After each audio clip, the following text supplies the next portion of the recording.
Samedi 10 décembre 2022. Bonjour les internautes. Vidéo extrêmement importante aujourd'hui, car il s'agit des effets secondaires. Vous savez qu'il y en a des dizaines et des dizaines qui sont très invalidantes. Nous allons parler particulièrement des myocardites, donc des inflammations du tissu du cœur et d'autres complications. Denis Agrey, le docteur Denis Agrey, en a fait une vidéo, mais moi je veux éclaircir certains points supplémentaires. En plus, sa vidéo était dans un petit format, on ne voit pas grand-chose. Alors pour en venir à ces myocardites, on voit que dans certains pays, lorsqu'un médecin ne sait pas, remarquez, il vous dit que ça doit être génétique. C'est génétique, c'est héréditaire. C'est ce qu'on voit en Angleterre à propos des myocardites. Ils font passer des tests chez les gens, ça Denis Agrey en parle, de façon à pouvoir dire que ces myocardites que les gens ont post-vaccinal sont dus à un phénomène héréditaire.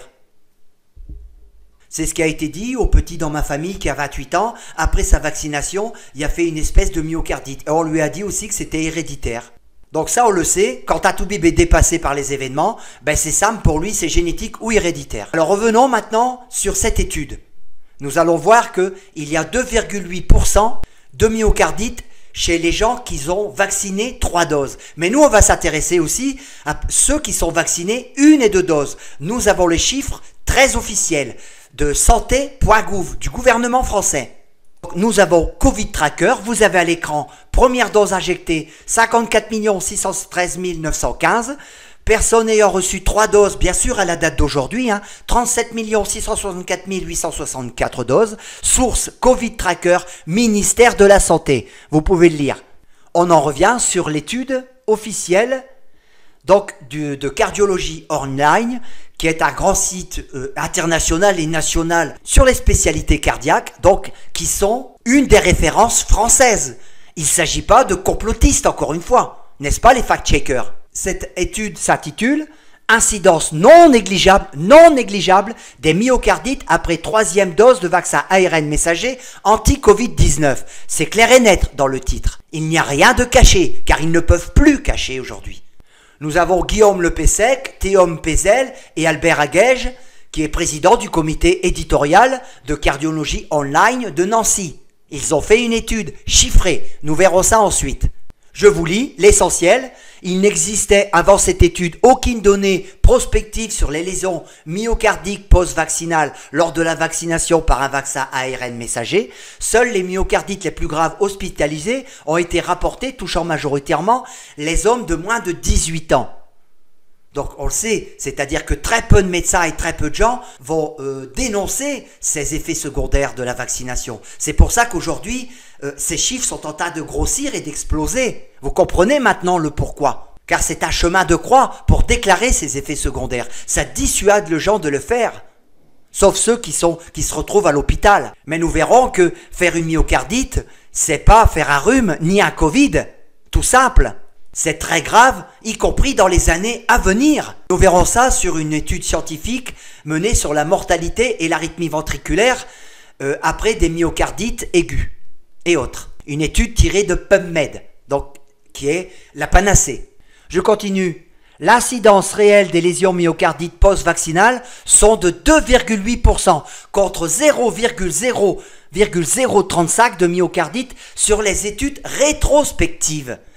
Celles dont se sont basés qui? Eh bien ceux qui donnent jamais les chiffres, la NSM, nous allons voir. Voici une étude faite au mois d'avril 2022 de l'ANSM. Vous savez, ceux qui sont traînés devant la justice pour le lévothyrox qu'on a vu cette semaine, qui sont en procès.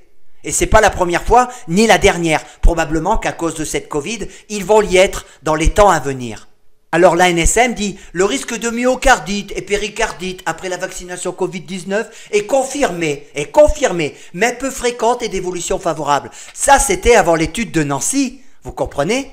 Car les chiffres sont en train de gonfler comme un ballon de baudruche et d'exploser à la face de tout le monde. Comme je vous ai dit, certainement que l'ANSM s'est basée sur 0,0035%, alors qu'aujourd'hui, elle est de 2,8%. Et nous allons voir, nous allons calculer le risque de myocardite après cette vaccination 3 doses.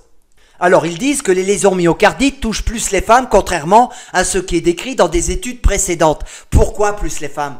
Parce que ces 3 doses, on sait aujourd'hui qui sont vaccinés 3 doses. Essentiellement, bon, tous ces vieux macronistes, par exemple, oh, j'ai dit macronistes, excusez-moi, ou surtout tous ces personnels soignants, tous ceux qui travaillent dans les instituts médicaux, que ça soit dans les bureaux, etc., etc. Il y a énormément de femmes. Mais là, ce n'est pas héréditaire. Et ça, Denis Agré a raison de le dire. Dans ce service médical, on retrouve beaucoup plus de femmes que d'hommes. Donc, on retrouvera plus de myocarde dites chez les femmes et de péricardite chez les femmes, bien sûr.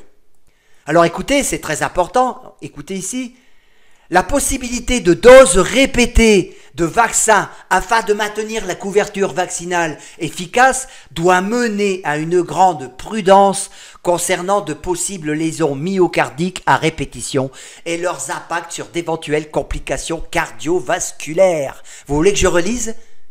Vous voyez que c'est très important ce que je viens de dire et très sérieux. Il ne s'agit pas de petites données comme l'ANSM que nous venons de lire précédemment. Je continue ici. L'incidence réelle des lésions myocardiques serait donc probablement beaucoup plus élevée dans la population générale. Vous avez bien entendu. De plus, du fait de la nécessité de doses répétées et du grand nombre de personnes à vacciner, même rare, cette complication n'est pas anecdotique. Et nous verrons que 2,8%, près de 3%, ce n'est plus rare du tout.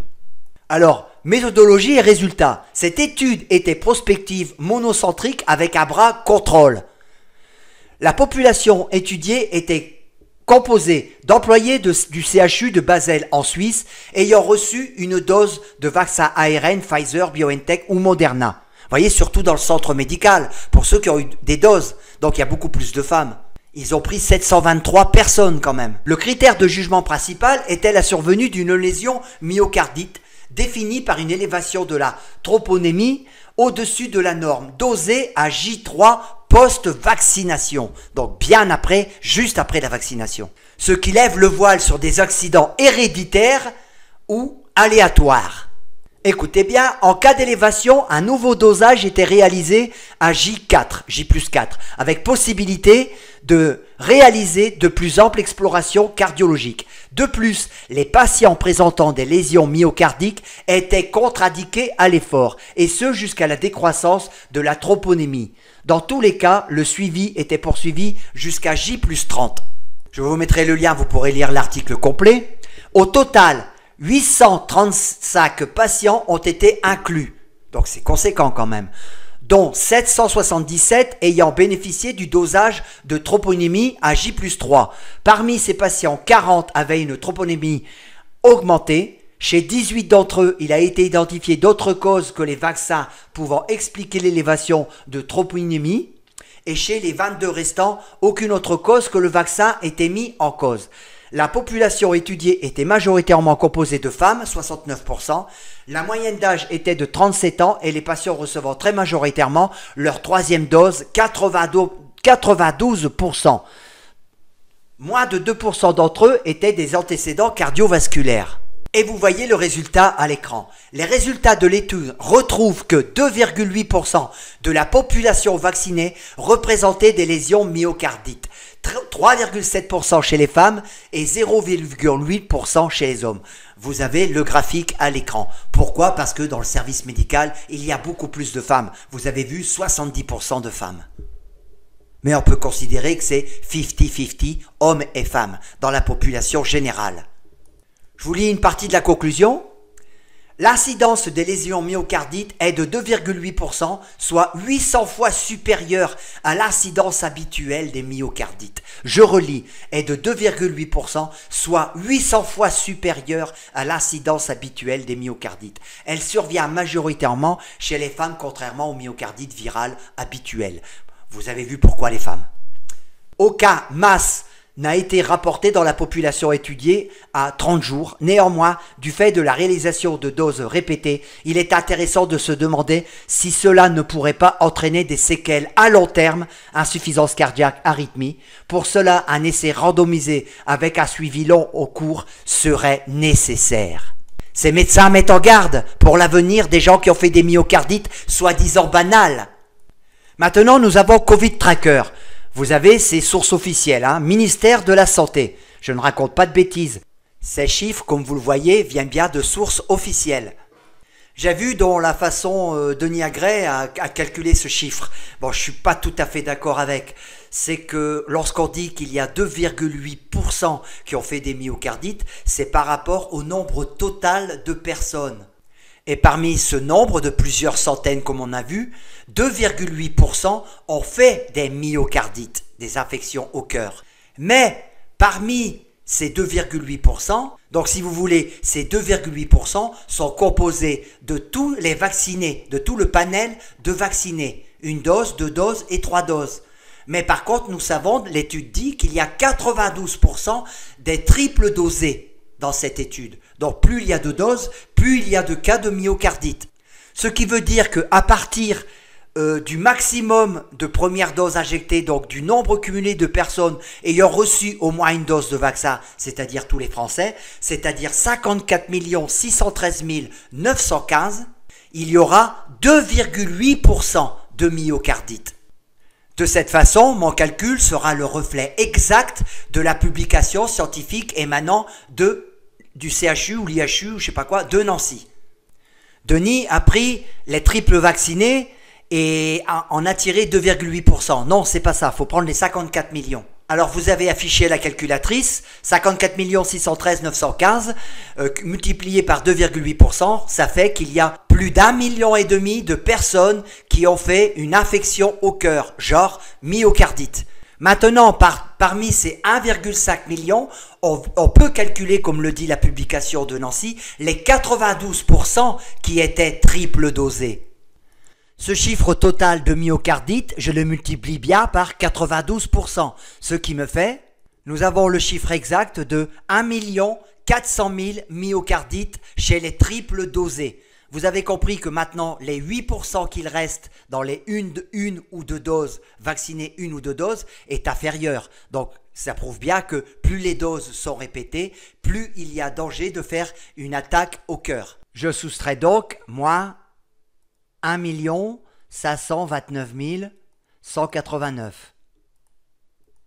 Il va y avoir un chiffre négatif, mais c'est pas grave. Donc, il y a 122 334 myocardites chez les 1 à 2 doses. Nous avons le chiffre aussi exact, vu que nous avons un total de plus d'1,5 million de myocardites. Au total, hein, de triple dosé plus monodosé et bidosé. Conclusion, c'est tout bonnement effrayant que pour ce seul et unique effet secondaire, je n'ai pas parlé des autres effets secondaires.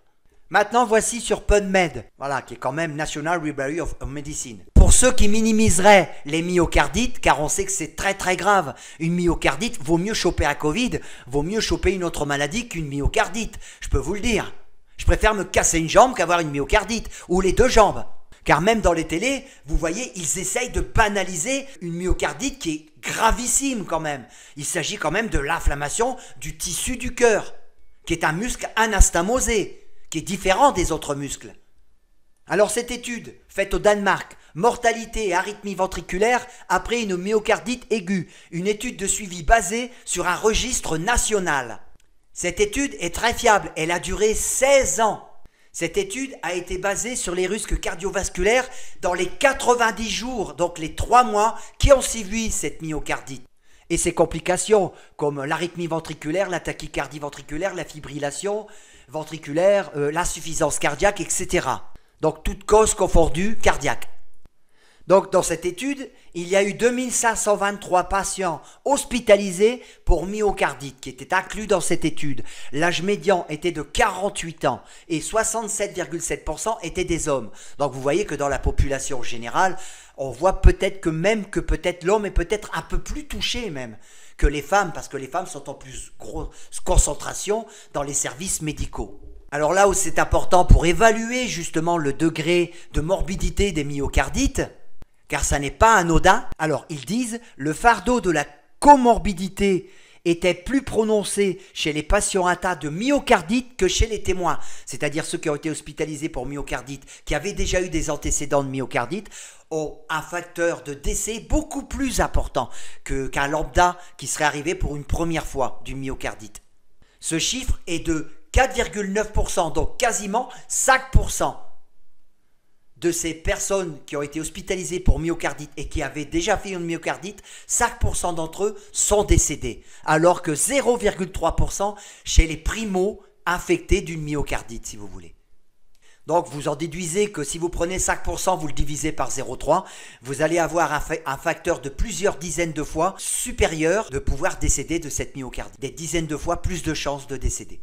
D'ailleurs, c'est clair, dans la conclusion, dans cette vaste étude, je vous dis, elle a duré 16 ans quand même, de suivi basé sur un registre national, les patients hospitalisés pour myocardite présentaient des risques significatifs plus élevés à 90 jours de mortalité, toutes causes confondues, d'IC, d'arythmie cardiaque ventriculaire, d'implant de DCI, par rapport aux témoins de la population de base. C'est ce que je viens de vous dire.